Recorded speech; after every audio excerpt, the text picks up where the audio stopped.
What's up? What's happening? What is going on, everybody? Tom Brady, Peyton Manning, Joe Montana, they all had great receivers they could throw to in big situations, but not every great quarterback gets the luxury of playing with a Hall of Fame receiver. Some of them did a lot with very little. I'm Mike Cantalupo, and here are 10 great NFL quarterbacks who never had great receivers.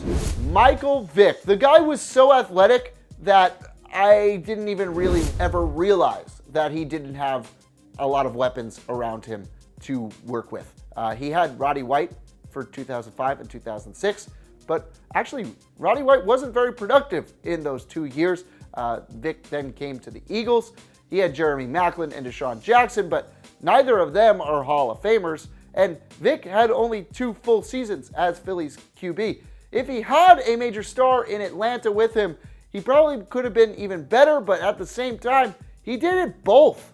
He did everything. Boomer Esiason, he was the Bengals quarterback from 1984 to 1992. He was a 4-time Pro Bowler, the 1988 NFL MVP. He took the Bengals to Super Bowl 23, where they barely lost to the 49ers. He briefly had Chris Collinsworth. He's not a Hall of Famer. He's more famous in the announcing booth. And to top it all off, he almost beat Joe Montana in the Super Bowl, who had Jerry Rice. Roman Gabriel, one of the 70s very best quarterbacks. He led the league in passing touchdowns twice. He was the 1969 NFL MVP. He had no great receivers with the Rams, and that was a 10-year tenure.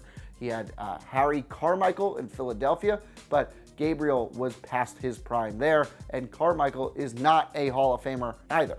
Gabriel got a career 201 touchdowns and 30,000 passing yards without a great receiver. Warren Moon, he was a 9-time Pro Bowler. He led the league in passing yards twice. He was a star in both the NFL and the CFL. 291 touchdowns, 50,000 career passing yards. Drew Hill and Ernest Gibbons were his best wide receivers. Both were Pro Bowlers, but neither of them Hall of Famers. What if Warren Moon had a legendary wide receiver?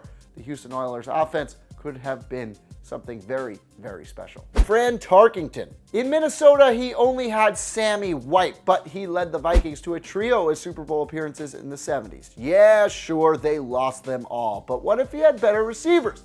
Tarkenton was the 1975 MVP. He was a 9-time Pro Bowler. If Tarkenton had great receivers, he also had a legendary defense, but it could have been more. It really could have been. Len Dawson. He led the Chiefs to a Super Bowl IV victory and also 3 AFL championships when that was a thing. He led the AFL in passing touchdowns 4 times. He is a Hall of Famer. Otis Taylor was his only good receiver, but Taylor isn't really a legend, but Dawson kept winning anyway. Sammy Baugh. Yeah, we go back in time sometimes. This is the Redskins quarterback from 1937 to 1952. He led the team to 2 NFL championships, 4-time leader in passing yards. He was named to the NFL's 75th anniversary all-time team. Never had a great receiver. Hugh Taylor was his best. Even if he was great, I'll be honest with you, I don't think I'd know who Hugh Taylor was, but that didn't stop him from putting up some stats. Drew Brees, before you get mad at me, Jimmy Graham, tight end, not a receiver. Marquise Colston was actually never named to a Pro Bowl. Now he has Michael Thomas, and Michael Thomas is really good, but we have to see if he's going to be really great. 30 touchdowns, 4,000 yards like every single year. He is a surefire bet for the Hall of Fame. He could retire with the most touchdowns and passing yards. He is one of the greatest quarterbacks of all time, and he did it with less than the other great quarterbacks in his era. Roger Staubach, Captain America, led the Cowboys to 2 Super Bowls. He's a reason why they're calling them America's team nowadays. Drew Pearson was probably his best receiver, but Pearson is not a Hall of Famer, and they were only together for 6 years. What if Staubach had a legendary wide receiver to rival the Steelers in the 70s? Could have been so much more. Dan Marino. Widely regarded as the best quarterback that never won a Super Bowl. Maybe just the best pure pocket passer ever. 9 Pro Bowls, 1984 MVP. He led the league in passing yards 5 times. He led Miami to 1 Super Bowl appearance. I wasn't alive for it. I just get all misery. Mark Duper was his best receiver. Duper was a Pro Bowler. He's not a Hall of Famer.